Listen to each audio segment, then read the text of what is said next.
Din hija kriżi li qed taffettwa lil kulħadd b'mod speċjali lin-negozji u dan kollu juri n-nuqqas ta' investiment fis-settur tal-enerġija.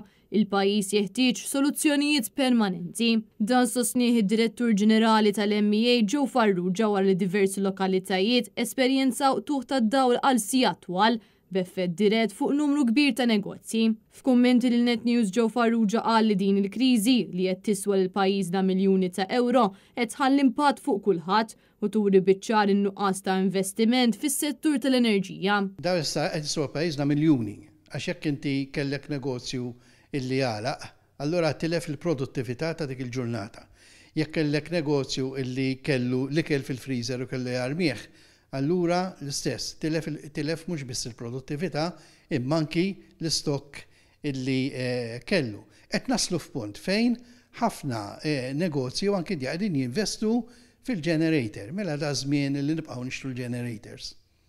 U dak huwa vot ta' sfiduċja fis-sistema ta' enerġija illi għandna. Huwa qal li dan il-tuħ tad-dawl għal sigħat twal affettwa b'mod qawwi lin-negozji fil-waqt li t-turisti li jiġu għal btala f'pajjiżna biex qed ikollhom kummenti pożittivi dwar dak li jesperjenzaw. B'mod qawwi qed jaffettwa ħafna l-negozji, negozji f'kull qasam.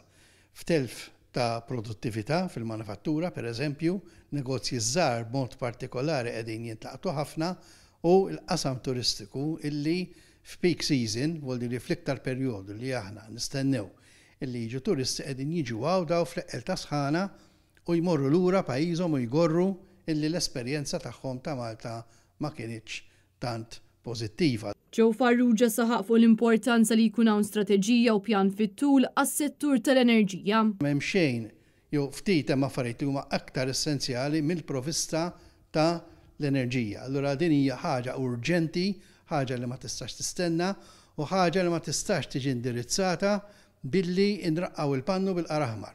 Imma rrid ikun hemm strateġija u pjan fit-tul. Rridu soluzzjonijiet permanenti għal dawn l-affarijiet. Huwa sostna li għadna mhux qed nirrealizzaw il-gravità tal-problemi li hemm fl-infrastruttura fil-waqt li insista li dan kollu qed ifisser detriment fuq il-kwalità tal-ħajja tal-Maltin u l-Awċin. Mhux qed nirrealizzaw xi problemi hemm fid-distribuzzjoni tal-elettriku, fil-dranaġġ pereżempju, allura għandek sistema ta' infrastruttura illi jidher biċ-ċar illi mhux qed tiflaħ il-pressures li qegħdin isiru fuqha. U bekk qegħdin jinħolqu ħafna problemi b'detriment għall kwalità tat-turiżmu, b'detriment għall kwalità ta' servizzju u b'detriment fl-aħħar mill-aħħar għall kwalità tal-ħajja tal-Maltin. Din il-kriżi tal-enerġija issa ilha għaddejja aktar minn ġimgħa u apparti diversi fabbriki ħwienet u negozji fuq sma varji affettwat ukoll ir-ristoranti, tant li ħafna minnhom kellhom bil-forsi jagħlqu għassabu ruhom bla dawl kaġun tal-qtuħ frekwenti.